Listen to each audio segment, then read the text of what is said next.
in my mind's eye right here. I can take the being that I really am and then exercise it as I'm called upon to do it. Now here, the story is told in Genesis, but it's told so beautifully that no one, unless he's a student of Scripture, will investigate it to see it.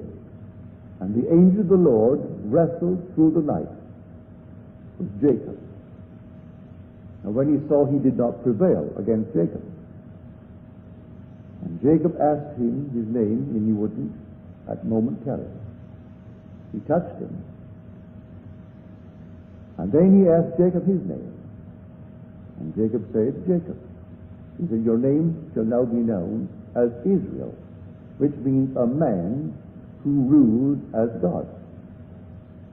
And seeing that the dawn was coming, and he could not prevail against Jacob, he touched the hollow of his thigh. And the hollow of his thigh shrank. Well, you'll take it literally if you do not know, and you do not have the desire to go further and investigate. What is it that is shrinking here? You said the hollow of his thigh shrank, and then Jacob limped. Look it up and see what thigh represents in Scripture. It's the creative parts of man. The act is over, and so he shrinks. The completed act, the man is incapable then of continuing the act because the act is over. It's a creative act with God. And so he shrank. This God of whom I speak is your own wonderful human imagination. When I stood mentally on the deck of a ship, while seated physically in a hotel room in Barbados, and then with my imaginary hand I held the rail. I could feel the salt of the sea on the rail, as it always is. I could smell the rawness of the sea. And I could look back on an island where I am seated on that island in my hotel room, yet I am looking at it from a ship at sea, all in my imagination.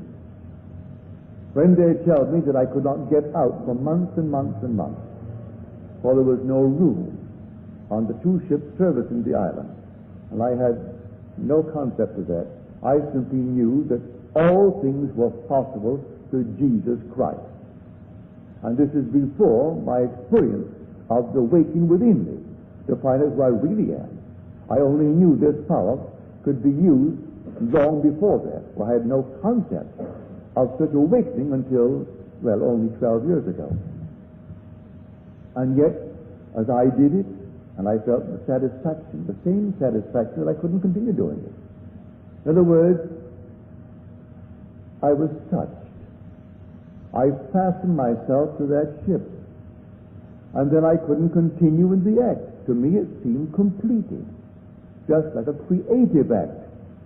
And then I simply broke it and woke seated on a chair in my hotel room to find in hours I had noticed that I was going to sail on the next sailing of a ship, that ship, for the place I wanted, which was New York City. I fastened myself to it. Eventually, years later, the whole thing unfolded within me as to what really took place back in 1929 when I stood in the presence of the risen Lord. Well, now who stood there? My body was in my hotel room in New York City.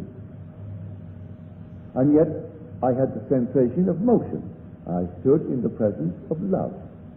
I had to be taken in spirit.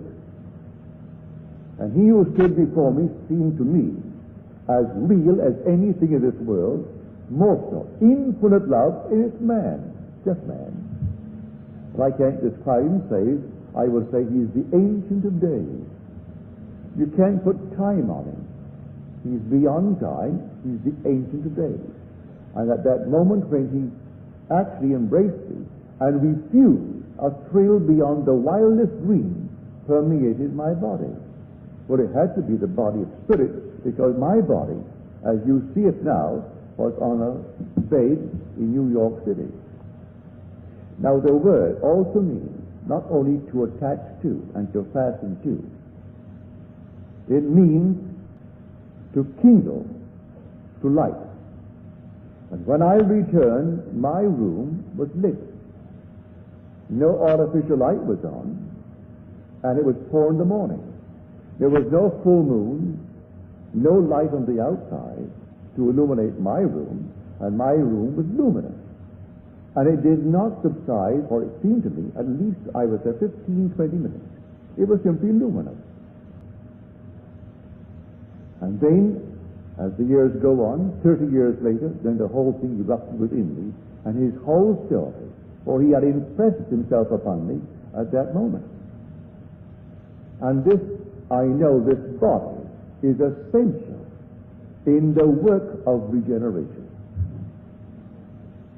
It is an actual creative act. Trust me.